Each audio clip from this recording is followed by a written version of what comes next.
for another lap of the Southern Ocean to save my soul, as he put it. This is the real solo race, sailing like it's 1968. Forcément, tous les gens qui reviendront de la Golden Globe Race, forcément, il faut s'attendre à ce qu'ils aient changé. It's a great story and it's the 50th anniversary, and it's a great opportunity to relive the original solo sailing when technology wasn't available, where we're just using sextants and wind-up clocks to find your position. And it's really the story of humanity and human endeavour in the extreme. So the world has never seen anything like this event.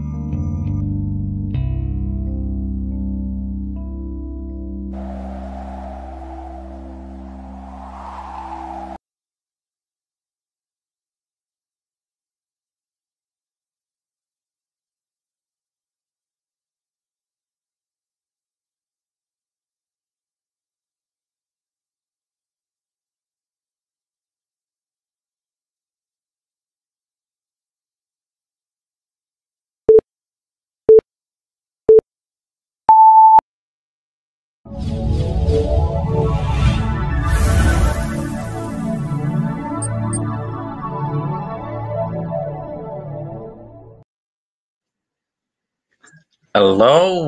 Well, typical to GGR, about 2 minutes ago, we had no one waiting but me to come online, and Gug just popped up, so we're ready to go. So welcome to first of 26 weekly interviews with our illustrious entrants. So this is, again, a system that we're trialling, and I'm driving the whole show.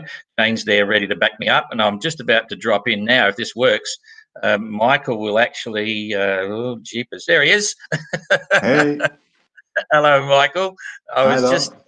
You've just popped up. Well, I'm in 3 minutes or something. It was kind of difficult in the beginning. Yeah, okay, yeah, it was a long story. So you can hear me okay? Yes, very nice. Yep, okay. Smiling, everyone's watching. There's currently 4,332 people watching in live, okay? All right. Hey there. Don't look so shocked. I'm joking. There's probably about 10. I don't know. Anyway, part of the deal here is that when you put your comments up, we can actually see them. Now, I'm not going to watch them because I'm controlling the panel, but Jane is going to watch them. And later on, if there's any juicy questions there, then I'll give you some questions off the comments rather than me. All right. So we'll see what happens. So just give me a bit of a rundown first, where you are right now and what got you into sailing. All right. Well, I'm in Austria at the moment, and I live in Maria Enzersdorf, which is close to Vienna. It's probably 20 kilometers south of Vienna. And how was the sailing story? Well, I just fell in love with the sailing, and I just took every chance. If there was the word sailing in the sentence, I just said yes the last 10 years or so. So I just take what I can get. And started like normal on small boats, dinghies in Austria on lakes, and went on to go on bigger ships on the sea, like Croatia, Italy. It's kind of around the corner. And I've done a lot, like an instructor. I've done all the British licenses in the last 5 months and stuff like that. So just take everything I can get. That's cool. Before we go much further, I'm going to run this little video now. I know I've got to mute my, I have to mute my mic, but I can't actually get my mic at the moment. Hang on.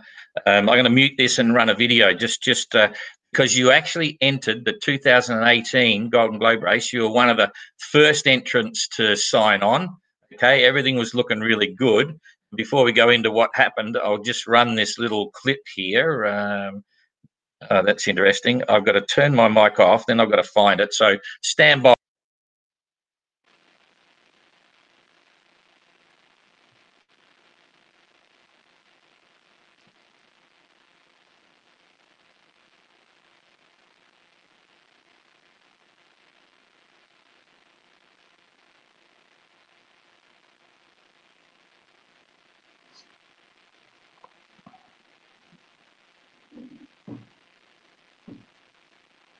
So stay tuned. The journey has just begun.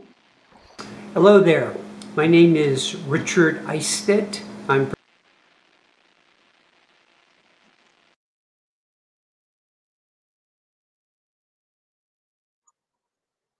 I've given up on that one. Sorry. Hang on. I got to try and shut that down now. No. Hey, hang on, hang on, hang on. This is a disaster. Okay, so I've got that.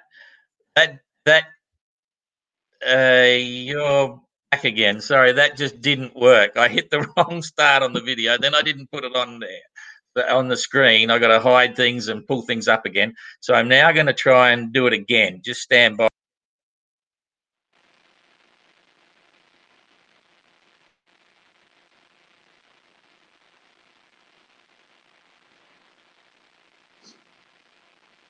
Hello Golden Globe, my name is Michael Guggenberger and I'm from Austria. In '96 I was doing carpentry.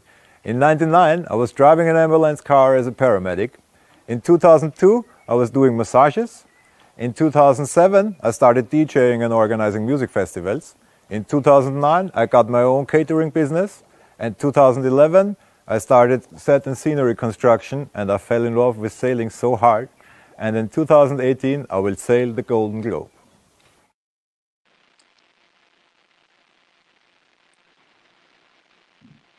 There we go. Oh boy. In reality, it didn't happen. What happened? Why did you pull out of the GGR? Well, why did I pull out of the GGR? It's probably, well, I've heard about the idea of the GGR in 2015, or when did you announce it? I can't remember exactly. Yeah, 15. And it 15. was, for me, it was like that huge, very pretty mountain in the far distance. Huh? You're somewhere in a lowland, in the flatlands, and I've just thought that's a beautiful mountain. I have to go there and see. And ran there like a straight line, and I had to climb a lot of small mountains and little ones, and run and run and run and run. And it's just like the time distance thing you have on the regatta as well. It's just either too big distance or too little time to get there safely. And yeah. I just decided, actually, on the day where I said that I want to do it, I made myself a deadline as well, where I said, if I'm not at a certain time in a certain state of have things done and financing and everything, I just quit, because it doesn't make sense to go on if it's too dangerous and not possible. Okay, here's my take on it. You're missing the point that you told me once. You bought this boat, okay, which was a beautiful Endurance 35, and part of the deal, it was so good you didn't want to chop it up to do the GGR. Right? Is that true? Is that probably true? Yeah, probably. Okay. It is a pretty boat. It is a really nice boat. Yeah. So that was part of it. So you didn't do it, and then you very quickly, as soon as we had 22 on the go, you threw your hat in the ring, and you've been planning to do a refit on that boat. And now so everything's going pretty much to plan. You were with us at Düsseldorf and said, yeah, we'll be back to the refit end of the year and so on. And you just dropped a bombshell just a couple of days ago. What's going on? Well, it's again the time distance thing. It's the virus is it's holding the whole world tight, kind of thing. It's going to be difficult to travel. My boat's supposed to be in Austria on the 8th of April, which didn't happen because of the virus. I don't know when it will be possible to do that.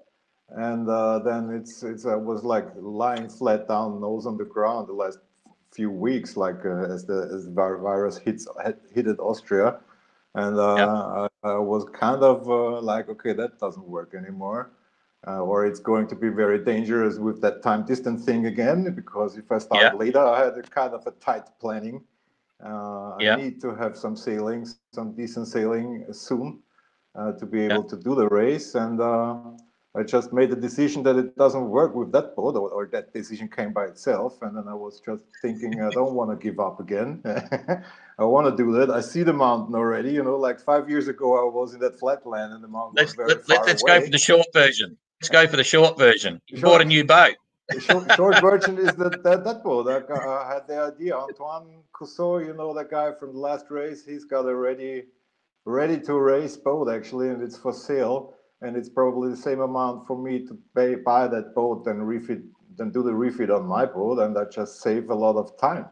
And I think it's a great idea. It's a great idea, because you would sell your boat for quite a bit of money, and you know, the economics works out really well at the same time.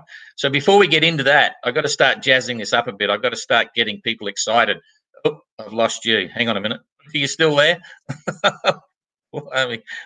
Here he goes. Hang on. I have to.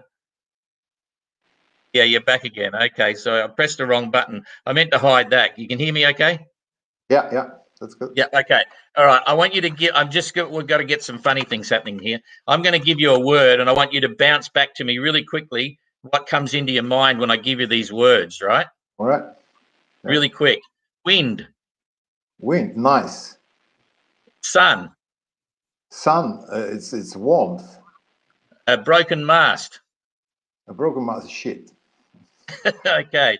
Time. Well, time is always little. Life. Life is great. Roast chicken. Roast chicken, I like roast chicken. Wales. Wales, well, it's majestic. Mother. Well, mother is very important. It's love. Winner. The winner, it's a good feeling. Okay, don't repeat what I'm saying. You just hit me with an answer. Loser. It's not so nice, though. Impossible. Nothing is impossible. Fear. Well, fear is part of the life. Panic. Say that again? Panic. Panic, get over it. Okay. And Vendée Globe. Vendée Globe, it's quick. Okay. That's true. Very quick. All right. I'm just giving people an impression of what's going on. So, so now tell me, so you've got the Biscay 36, which is a great boat. You know, great. In fact, just to, well, I'll bring that up in a minute.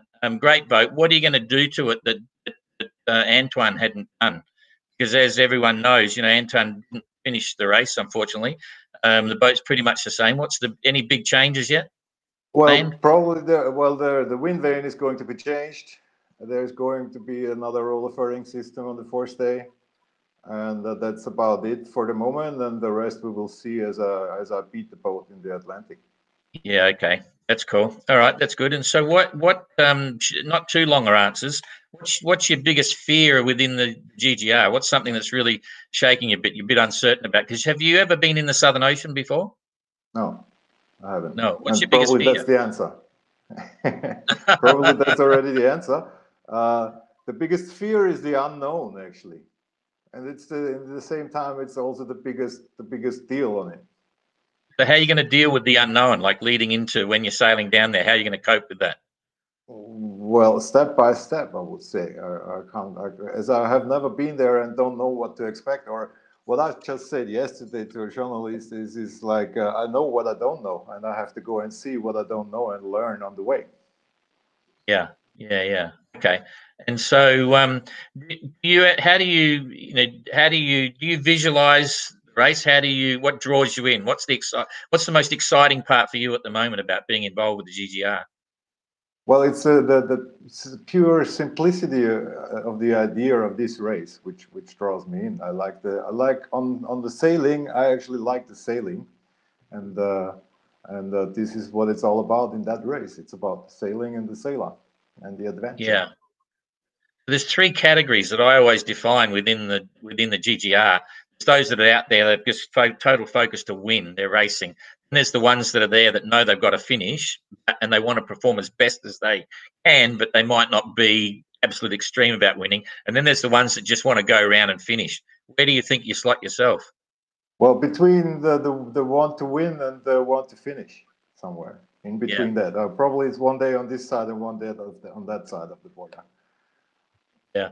Okay. And what are you looking forward to most about the GGR? Having done it.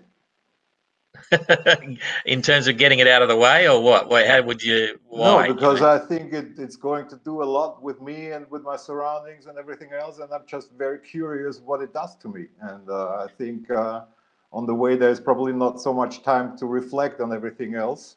So it's going to be having done it and have the view back on everything on the way to the race, like the last 5 years and the upcoming 2 years, and the race itself, of course. Yeah, okay. And where do you think you're lacking right now? What's your biggest weakness in terms of just getting to the start line? That's the first one. What's your biggest weakness there? And then what do you think will be your biggest weakness getting to the finish line once you start? Well, the start is it's again the time distance thing, and what's the biggest thing I need to do until then is yeah, get my miles in big seas, and Yeah. Okay. and on the race is probably the solitude. It's going to You're be actually ahead of the game. You're actually quite well placed, and it's really amazing. You know, we got 26 entrants, and every entrant now has their boat, which is a pretty interesting thing.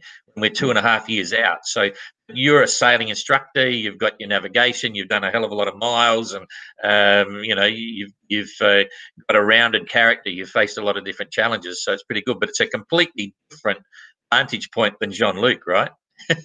yeah, You still of got to course. get that sort of first step into the Southern Ocean. Yeah, true. Yeah, yeah. Okay, so okay, and how's your support crew going to work? What's happening there? Have you got people already organised, or you're doing a solo thing at the moment, preparing the boat by yourself, and then you'll just see how it goes? You know. Well, I'm about to set up. There is certain people already in my back, kind of strengthen me. It's a lot of talking to other people, of course, and get a lot of contacts to different people in the community. I have a plan which persons I need to have in a team. They are actually set at the moment. They probably will change a little bit here and there, but and it's going to grow as well. But of course, it's a team sport. Even if I'm going out to sail alone, I'm going to have a lot of struggles on the way to the race and while the race as well. So there's going to be people helping. Yeah, cool. And so, what about your like when you're sailing? Because how far? What's your solo distance? I know you've done a reasonable amount, but what's your train up program? Like when you get new boat sorted, what are you planning to get miles and do your 2,000 mile qualifier? When I plan to do it, I plan to do it this winter actually. So with the plan with Antoine is that we've set a date in June. When we try to do the deal in June, if we can't, we go further 1 month. So I want to get that boat quick and be on the water this autumn or winter, and then do some circles in the Atlantic. That's the big plan. And it's probably going to be a lot of circles because of the strange border situation. It's probably more like going out of France to circle in the Atlantic, come back to France. Yeah, on a waypoint or something. Okay, so okay, pick a number between 1 and 10. You're going to select your own questions here. 8. 8. What's the most dangerous thing you've ever done? The most dangerous thing, you know, I'm a carpenter. I'm very used to dangerous things. And what's the most dangerous thing I've done? It's a good question. Probably a flight in Belize, actually. A little flight with a very small airplane with a very funky pilot in it and very funky runways. And I had to go like 200 kilometers, and it had like 5 stops, one crazier than the other. Were you flying or you were the passenger? No, I was just a passenger. It was dangerous enough. Oh, okay. Well, that's wuss material. That means you were just scared. Not that wasn't dangerous. I fly. That's fine. Okay, pick a number between 10 and 20. Quick. 17.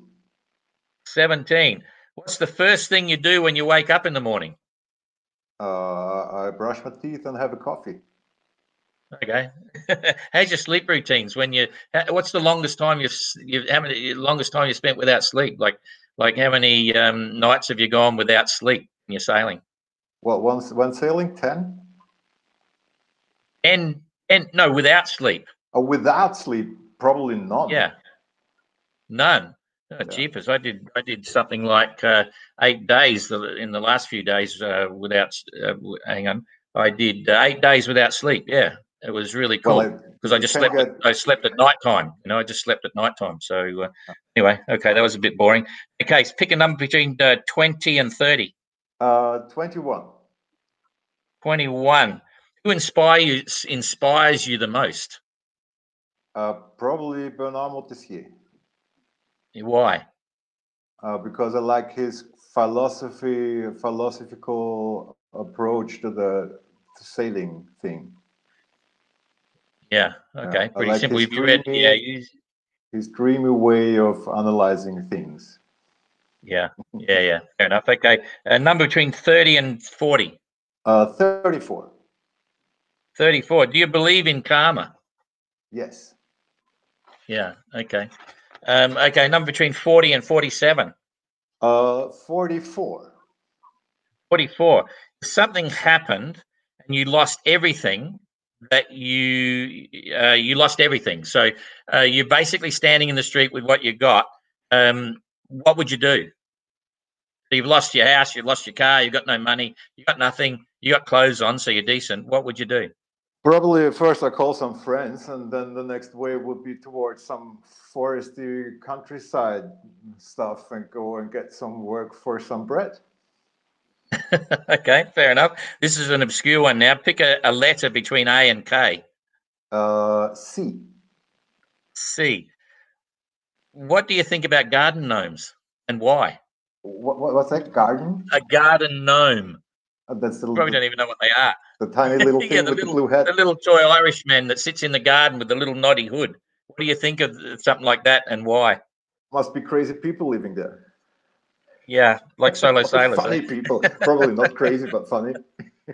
Yeah, okay. So, so is there something you want to get across now? Tell the people that are watching, your friends or anything like that, about what you're doing and how you're doing it and why you're doing it? Well, yeah, follow me and don't hesitate to come forward and help me. If you have something which I could be in use of, just tell me. I like to have some help. Okay, so that's a good idea. That's always there. I'm going to bring in a secret guest here now. I'll just pop him up on screen. Here he is. This is Daniel from Malta. Now, Daniel, we're all good. I'm not going to let you say too much because you're on next week. Okay, so you'll be able to tell your story next week. Everyone knows you've got a Biscay 36 as well. Okay, so now all of a sudden you're standing right alongside hot competition. And I'll let all the people watching decide who's going to be the quicker of the two of you.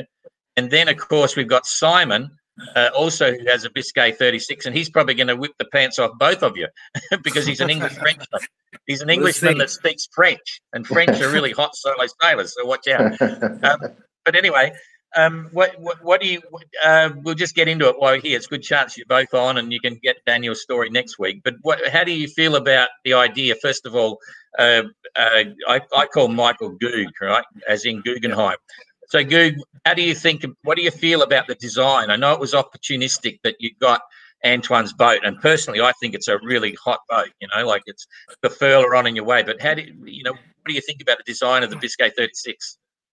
Well, probably it's a very solid and nice looking boat. I'm sure about that. It wouldn't be my choice, as you know. I've chosen the Endurance, but it's especially Antoine's boat is a tank. You know, it's really well made. I think it's a proper boat. There is nothing to say about it. Yeah. Okay. And Daniel, what's the deal with you? Why the Biscay 36?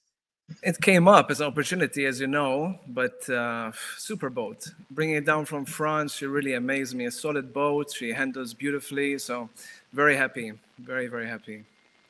Yeah, cool. Yeah, they are. They're really impressive. I'm just going to drop another one in here and just remind everyone about Gregor McGucken and his boat, which is there's a little side story here. There is every reason to believe his boat's still drifting around out there. So the whiskey that's on board still there. There was a sighting of it a few weeks back, and there's a few guys who contacted me that are now talking to Gregor, and they may be trying to do something and try and get it back into Reunion Island. So, but Gregor, you may remember, if you were following, you may have followed this, Michael, because Gregor and also Tommy Abelish Tommy were closing in very quickly on Mark Slats there for a while before the big storm. So they're quite a hot boat. They can really go. Yeah. No comments? Excited? Oh, yeah. Excited. Excited, yes. And well, you know, I don't know the boat too well now at the moment. I have a few pictures, and the decision is made a week ago, kind of. So it's new to me. Yeah. Okay. Surviving a winter by yourself down there gives you confidence in the build, you know. Yeah. So tell me just that, you know, we don't want to go past half an hour on this, but Daniel, how are you coping with the virus down there in Malta? It's getting better now, but it's been quite a serious lockdown, especially me with my wife being pregnant. So quite standstill, but things are improving. I think we'll see restrictions eased over the next few weeks, and things move back into order. Yeah, cool. And Michael, what's the big effect with you at the moment? Trying to get to Paris or get to France, no doubt. Well, it's going to be difficult to get to France. There is no flight anymore, so it's going to be a lot of car riding inside Europe. For me, it's actually, I've lost job and perspective and everything else, and we just see what's going on next. Because like my job is like instructing in Croatia, and there is no way to go to Croatia at the moment. Everybody's struggling, so we'll see what the future brings. Yeah, cool. I'm just going to check with Jane. Any good questions, Jane? Okay, so there's a question there from someone that says, who do you think is going to win the next GGR? 26 there, like 26 people here. Michael, who do you think is going to win the next GGR out of the entrants we currently have? Probably Tapio. Okay. Would be his second run. He'll be hot. There's a few. It's going to be very interesting, eh? And Daniel, what's your take on it? Kirsten, I think, is a real contender. I look at her profile, and she looks like she knows what she's doing. Unbelievable. She's gonna.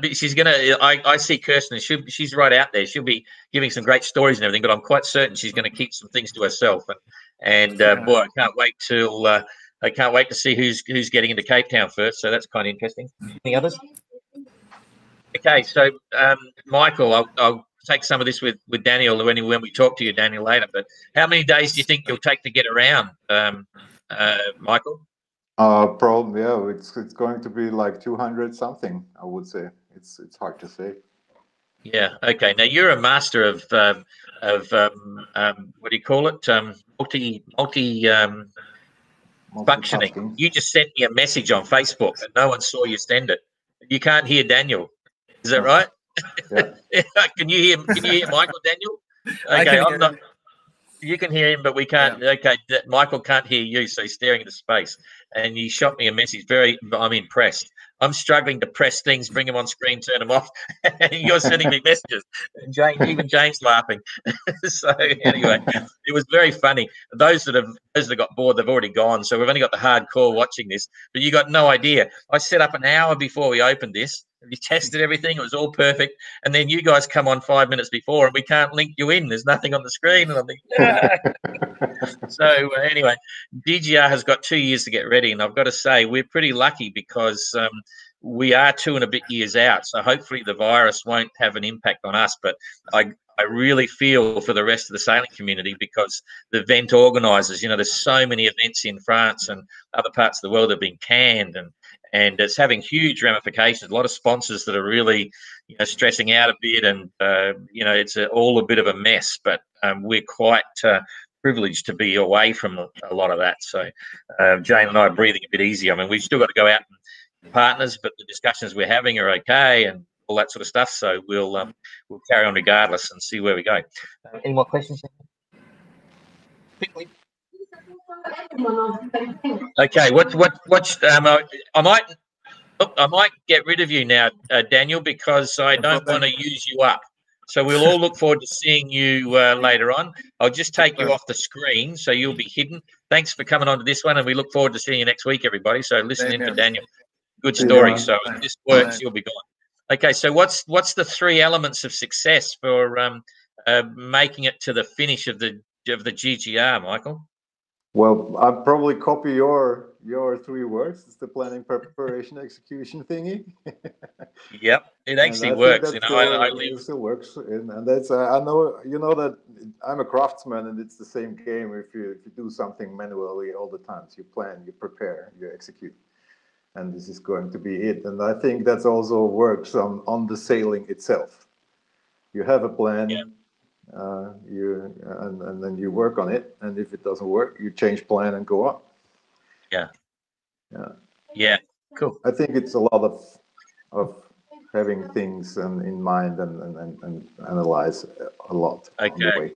Yeah. Cool.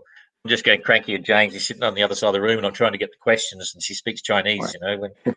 So the question is, what's your favorite self-steering gear? What are you fitting? Well, probably the Hydrovane. That Yeah. seems to be the best choice for me. Yeah. Only for the emergency steering, it's already a good thing, and it worked very well on all the other boats. Did it? I mean, what are you going to do with the cockpit? Are you going to leave the wheel in the cockpit, or try and set up a tiller, or what? It's going to be a money thing as well. If there is money coming, probably it's going to be a tiller. It would be my choice. If it's not, then not. I'd rather go with a steering wheel than not, but I'd much rather go with a tiller. Yeah, fair enough. Oh, okay, that's it. No one else is watching, because everyone's gone already. Jean-Luc is watching. Oh, say good day to Jean-Luc. Hey, Jean-Luc. Yeah, g'day, Jean. I'm seeing you watching, Jean-Luc. I'll try and speak a bit slower.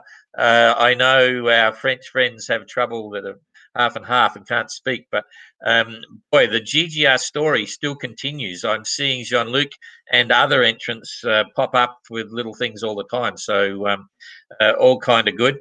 And I don't know whether you saw, Jean-Luc, if you're still watching. We have an entrant from Canada. Very interesting, experienced sailor. He's basically rebuilding your boat. He's copied the boat. He's ordered your mast from Sparcraft. He's ordered your sails from Sparcraft, from the local sailmaker in the Sable d'Olonne, and he's trying to replicate what you did. So it's going to be an interesting race. Anyway, so all very good.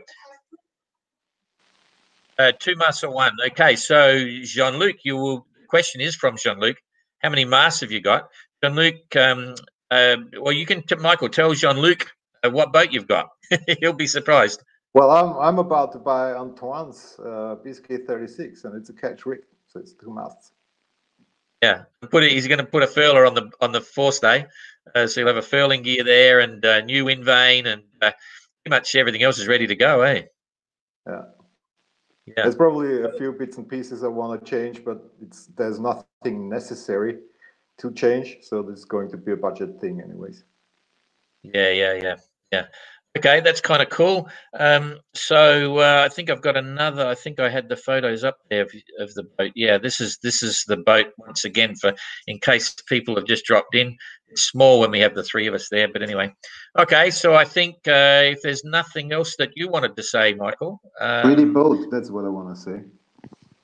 Pretty boat, yeah, absolutely. So all kind of cool. All right, so we've got 25 to go. That's my cheat list there. And just before you go, one last question. This is when it gets really obscure, I think. Really obscure. These are the end. How many months have 28 days? How many months in the year have 28 days? 1. Really? Most have got. All of them. They've all got 28 days. 28 days. So when you they've all got 28 days, I got to tell you. So anyway, that's cool. Kind of interesting. There is a really good one there though, and this is relevant to everyone. I'll probably ask all the answers. If you could have dinner, you could sit down for dinner with anyone in the world, living or dead, who would it be and why? I would actually probably choose Jean-Luc, because I think he's a very kind guy, and I think he's a very, very experienced sailor, and I think it's going to be a very nice chat about everything. And he's just recently done it, so he knows the thing out there at the moment. Yeah, that's probably a very good choice. Very, very wise. Yeah. Okay. All right. Well, from everyone that's watching, thanks for coming on here, and we'll all be following progress. We want regular updates. It's kind of interesting. I keep getting to all the entrants and sending them out entrant updates and say, give us all your latest news, send us photos, send us videos, all that stuff. We don't get much. So, but we're still a fair way out. That's part of the reason there hasn't been. You can't keep the level up all the time, but we're slowly gearing into it now, and there'll be a lot more happening as we move further down this year. When we're 2 years out, we'll all be quite a bit busier. I think some of the entrants will be complaining there's not enough time before the start. It's very interesting, eh? That clock is ticking, and we'll be in Le Sable d'Olonne very quickly before everyone imagines. It'll all be on again, which will be quite something. So, okay, thanks, Michael. I'll try and close this out properly and press all the right bits here. And the way I'm going to do it is I'm going to cheat.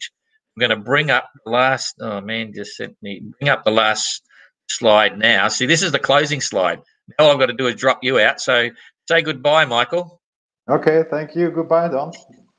Goodbye, everyone. Not me, everyone that's watching it. Yeah. Okay. Thanks, mate. We'll see you later. See ya. So we're nearly there. So thanks for that. And I promise the shows will get smoother and become even more interesting. And this one's gone for about 36 minutes. We tried to keep it to half an hour, but you know, as the diehards are there, we may extend things out. We'll see how it goes. But thanks a lot, and we'll see you next week at 1200 hours GMT. Exactly the same thing. Daniel, see you later. Thanks.